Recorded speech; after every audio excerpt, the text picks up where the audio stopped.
हमारी संस्कृति, हमारे संस्कार सदा रहें हमारे साथ। सब्सक्राइब करें तिलक। मैं आपके हित के लिए आपको यही परामर्श देने आया हूं कि यही एक ऐसा क्षण है जब आप चाहे तो श्री राम से क्षमा मांगकर उनकी शरण में चले जाएं। श्री राम की यह आन है कि सच्चे हृदय से शरण में आने वाले के दोषों को नहीं देखते। जिसने शरण में आकर पुकारा कि मेरी रक्षा कीजिए प्रभु, मेरी रक्षा कीजिए, ऐसी आर्त पुकार सुनते ही प्रभु अपने शरणागत को अभय प्रदान कर संसार के समस्त दुखों से मुक्त कर देते हैं। उनके बाणों में तीनों लोगों को एक साथ भस्म कर देने की शक्ति होते हुए भी वो एक सच्चे वीर की भांति दया को नहीं छोड़ते। इसलिए आप मेरी मानिए, इसी समय गले में कुल्हाड़ी डालकर और दांतों में तिनका दबाकर अपने समस्त कुटुंबियों के साथ श्री राम की शरण में जाकर माता जानकी को बड़े आदर के साथ उनके पति को लौटा दें।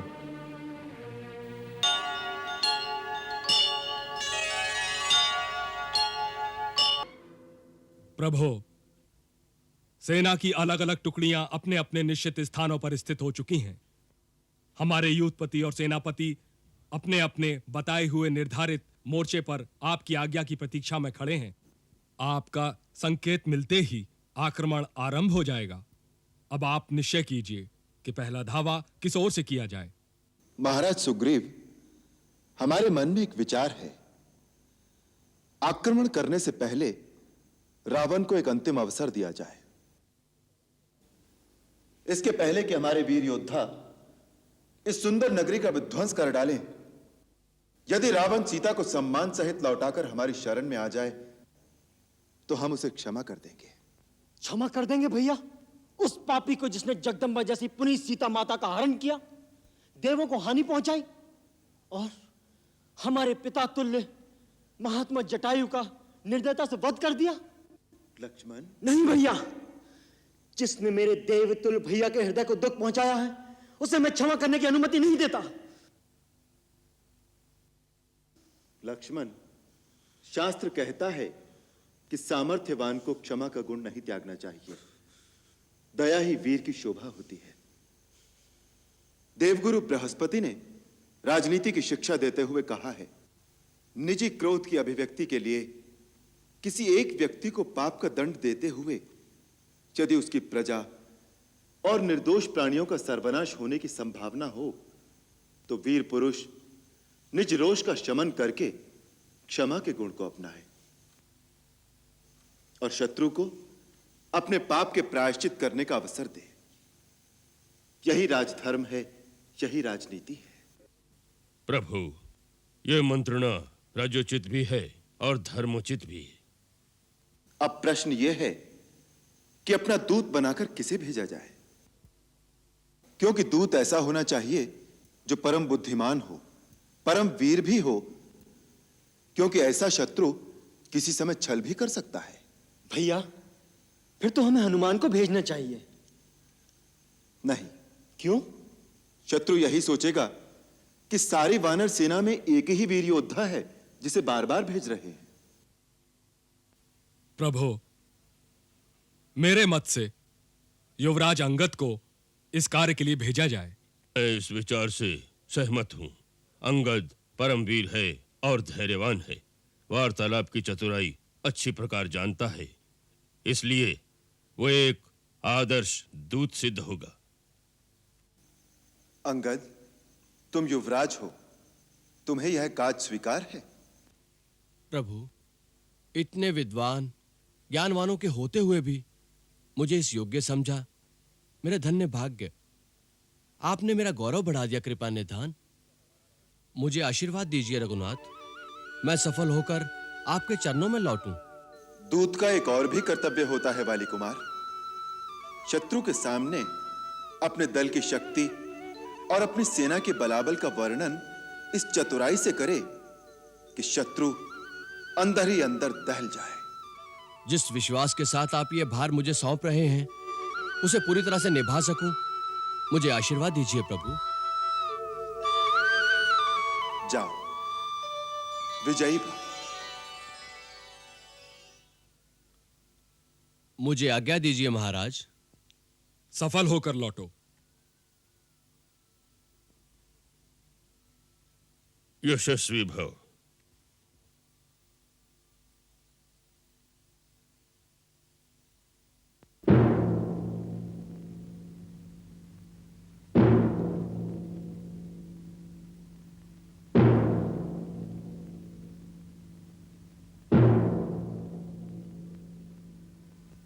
लंकेश्वर की जय हो। क्या है?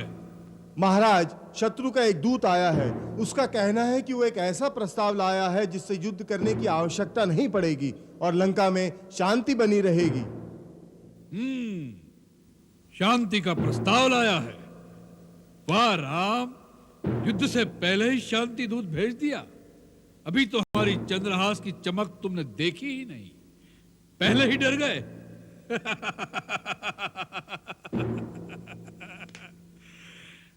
भेजो उस दूत को।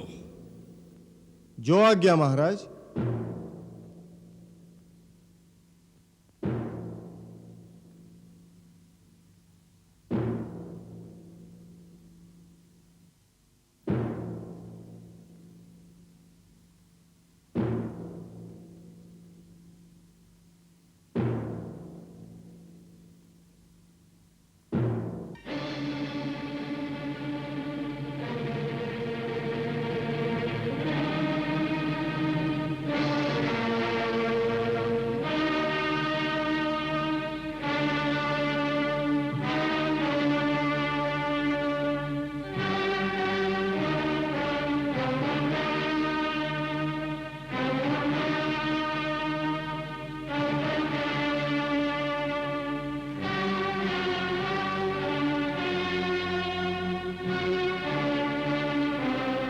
वानर, कौन हो तुम और क्या संदेश लेकर आए हो? महाराज, सभ्य देशों के राज दरबारों का विधान है कि दूसरे राज्य से आए हुए राजदूत का आदर करके पहले उसे आसन दिया जाए, फिर सम्मान सहित उसका आतिथ्य करके उससे उसके आने का कारण पूछा जाए। मूर्ख, इतना भी नहीं जानते कि राजदूत उसे कहते हैं जिसे किसी राजा ने भेजा हो। जंगल से आए हुए किसी भिखारी के भेजे हुए वानर को राजदूत नहीं कहते। आप राजा की बात करते हैं लंकेश्वर? मैं जिनका दूत हूं वो तो राजाओं के भी राजा है, राजेश्वर हैं। वो केवल इस भूमि खंड के ही नहीं वरन तीनों लोकों के स्वामी हैं। देवताओं, वेदों और विधि के भी वही नायक हैं। मैं उन्हीं त्रिलोकेश्वर का, श्री राम का राजदूत हूं। वह हरि है, हर है या ब्रह्मा है? कौन है वह?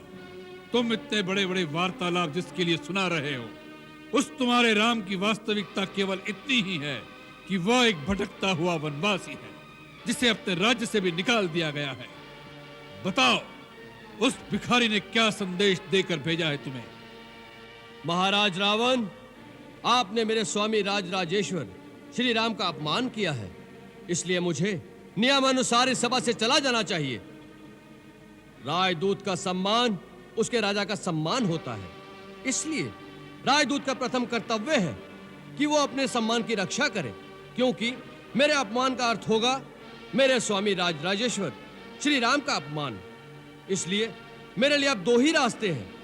पहला तो ये कि जहां मुझे सम्मान पूर्वक आसन नहीं दिया गया मैं उस सभा से ही चला जाऊं, परंतु जो मैं संदेश लाया हूं वो इतना महत्वपूर्ण है कि उस पर लंका निवासियों और सारी राक्षस जाति का जीवन और मरण निर्भर है। इसलिए मेरे लिए दूसरा रास्ता यही है कि मैं इस सभा में अपने लिए एक राज्योचित आसन स्वयं ही निर्माण कर लूं, जिस पर सम्मान पूर्वक बैठकर मैं अपने राजा का संदेश आप तक पहुंचा सकूं। जय श्री राम।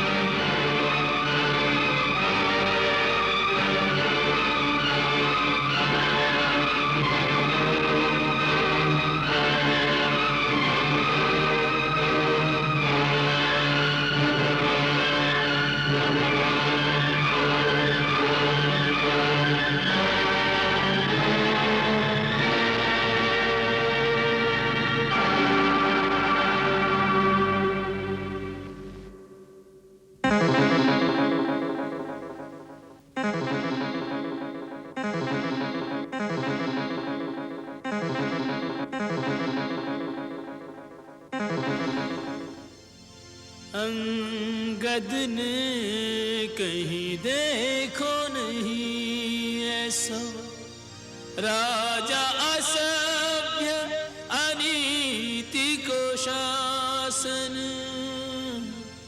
तीनों लोक के राजा के दूत को बैठन को नहीं देत जो आसन आग लगी अंगद के अंग में सुन अभिमान भरे संभाषण पूछ बिना कहीं पूछ न होती सो डार लियो निज पूछ को आसन डार लियो निज पूछ को आसन।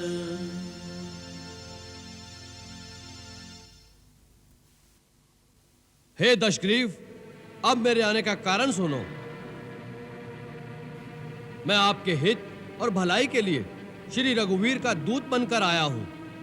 महाराज, मेरे पिता से आपकी मित्रता थी, इसलिए भी मैं आपको भली सम्मति देने आया हूं। आपका उत्तम कुल है, आप पुलस्त्य ऋषि के पौत्र हैं। आपने शिव जी और ब्रह्मा जी की पूजा करके उनसे बहुत से वर पाए हैं और आपने सब काम सिद्ध किए हैं। उसी शक्ति से आपने समस्त लोकपालों को भी जीत लिया है, परंतु फिर आपने किसी संगदोष अथवा कुमति के कारण उन शक्तियों का दुरुपयोग करके ऋषि, देवता, गंधर्व, अप्सरा, नाग, यश और राजाओं का बड़ा अपराध किया है। उसी राजमत से अंधे होकर आप अब जगत जननी सीता जी को हर लाए हैं। जब पाप कर्म इस प्रकार अपनी पराकाष्ठा को पहुंच जाते हैं तो दैवी शक्तियों को पाप का नाश करना ही पड़ता है, परंतु उस नाश के साथ ही पापी की घोर दुर्गति होती है। उसका अंत बड़ा भयानक होता है और मृत्यु उपरांत उसकी दशा अत्यंत दुखदायी होती है। आपके पाप आज आपको उसी सीमा पर ले आए हैं। मैं आपके हित के लिए आपको यही परामर्श देने आया हूं कि यही एक ऐसा क्षण है जब आप चाहे तो श्री राम से क्षमा मांगकर उनकी शरण में चले जाएं। श्री राम की यह आन है कि सच्चे हृदय से शरण में आने वाले के दोषों को नहीं देखते। जिसने शरण में आकर पुकारा कि मेरी रक्षा कीजिए प्रभु, मेरी रक्षा कीजिए, ऐसी आर्त पुकार सुनते ही प्रभु अपने शरणागत को अभय प्रदान कर संसार के समस्त दुखों से मुक्त कर देते हैं। उनके बाणों में तीनों लोगों को एक साथ भस्म कर देने की शक्ति होते हुए भी वो एक सच्चे वीर की भांति दया को नहीं छोड़ते। इसलिए आप मेरी मानिए, इसी समय गले में कुल्हाड़ी डालकर और दांतों में तिनका दबाकर अपने समस्त कुटुंबियों के साथ श्री राम की शरण में जाकर माता जानकी को बड़े आदर के साथ उनके पति को लौटा दें। श्री राम ऐसे उदार और कृपालु हैं कि आपके क्षमा शब्द कहने से पहले ही वो आपको क्षमा कर देंगे। अच्छा, हमारे क्षमा मांगने पर वे हमें क्षमा कर देंगे, इस बात का तुम हमें विश्वास दिलाते हो? हम सीता को लेकर अपने कुटुंब सहित दांतों में तिनके दबाए उनसे क्षमा मांगने के लिए इतनी दूर उनके शिविर तक जाएं और वे हमें क्षमा न करें और बंदी बना ले तो सारा जग हम पर हंसेगा। इस बात का विश्वास हमें कैसे हो? महाराज रावण, प्रभु पर विश्वास रखना ही पड़ता है। जिसे प्रभु पर पूर्ण विश्वास नहीं होता उसे प्रभु की प्राप्ति कभी नहीं हो सकती। आपको आश्वस्त करने के लिए मैं इतना बता दूं कि जब वानर सेना ने सुसज्जित होकर लंका को चारों ओर से घेर लिया और सब लंका पर धावा बोलने के लिए श्री राम प्रभु की आज्ञा की प्रतीक्षा कर रहे थे, तो उस समय उन करुणा के सागर ने मुझे बुलाकर स्वयं कहा कि जाओ, रावण से जाकर कहो कि मैं युद्ध की ज्वाला में लंका की निर्दोष प्रजा की आहुति नहीं देना चाहता। यदि वो जानकी को पूरे सम्मान के साथ मेरे हवाले कर दे तो मैं अभी उसे क्षमा कर दूंगा और लंका से वापस चला जाऊंगा। मैं शांति चाहता हूं। तुम मेरे शांति दूत बनकर महाराज रावण के पास जाओ। यह बात राम ने स्वयं कही। तुम मुझे मेरी सीता दे दो, मैं वापस चला जाऊंगा। मैं युद्ध नहीं करूंगा, मुझे शांति चाहिए। जी महाराज, उन्होंने स्वयं कहा था। यही बात तो हम तुम्हारे मुंह से सुनना चाहते थे। यही बात राम ने कही कि मैं युद्ध नहीं करूंगा, मुझे शांति चाहिए। मूर्ख, इस बात में तुझे राम की करुणा दिखाई दी, उसका भय दिखाई नहीं दिया कि रण क्षेत्र में रावण के सामने आने के विचार से ही उस धनुर्धारी के हाथ पांव कांपने लगे। जिसकी प्रिय पत्नी को कोई हर के ले गया हो, उस शत्रु के लिए इतने महीनों से उसके रक्त में प्रतिशोध की कोई ज्वाला नहीं भड़की, तो फिर वो क्षत्रिय का रक्त नहीं होगा। वो तेरा परमवीर जो भिखारियों की भांति हमसे सीता की भीख मांग रहा है, उससे जाकर कह दो कि सीता कोई भिक्षा में देने वाली वस्तु नहीं है। ऐसे अनमोल रत्न को तो अपने बाहुबल से जीतना पड़ता है। माता सीता को उन्होंने अपने बाहुबल से ही जीता था। महाराज, शायद आप भूल गए कि वो शिव धनुष जिसे श्री राम प्रभु ने तिनके की भांति उठाकर तोड़ दिया था, उसी धनुष पर अपने बाहुबल की परीक्षा करने कभी आप भी गए थे, और सुना है वो आपसे उठाया भी नहीं गया था।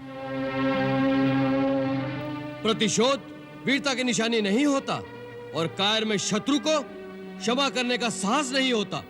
इन दंत कथाओं में क्या रखा है मूर्ख वानर? तुमने कहा था तुम्हारे पिता हमारे मित्र थे, परंतु अपने कुल का परिचय नहीं दिया तुमने। महाराज, देवराज इंद्र के पुत्र महाराज बाली का मैं पुत्र हूं। मेरा नाम अंगद है। मैंने ऐसी भी एक दंत कथा सुनी है कि मेरे पिता महाराज बाली ने एक बार रावण नाम के किसी प्राणी को अपनी पूंछ में बांधकर कई पर्वतों पर घूमते रहे थे। यह वही बाली है जिन्होंने अमृत मंथन के समय समुद्र को मथने में सहायता की थी। तुम वानरराज वाली के पुत्र हो। उनकी हमारी तो मित्रता की संधि थी। हमें यह देखकर अत्यंत दुख हो रहा है कि ऐसे महाबली के पुत्र होकर एक तुच्छ नर के तुम दूत बनकर इतनी प्रसन्नता दिखा रहे हो। जो तुम्हारे पिता का हत्यारा है, उसके पीछे सेवकों की भांति हाथ जोड़कर चल रहे हो।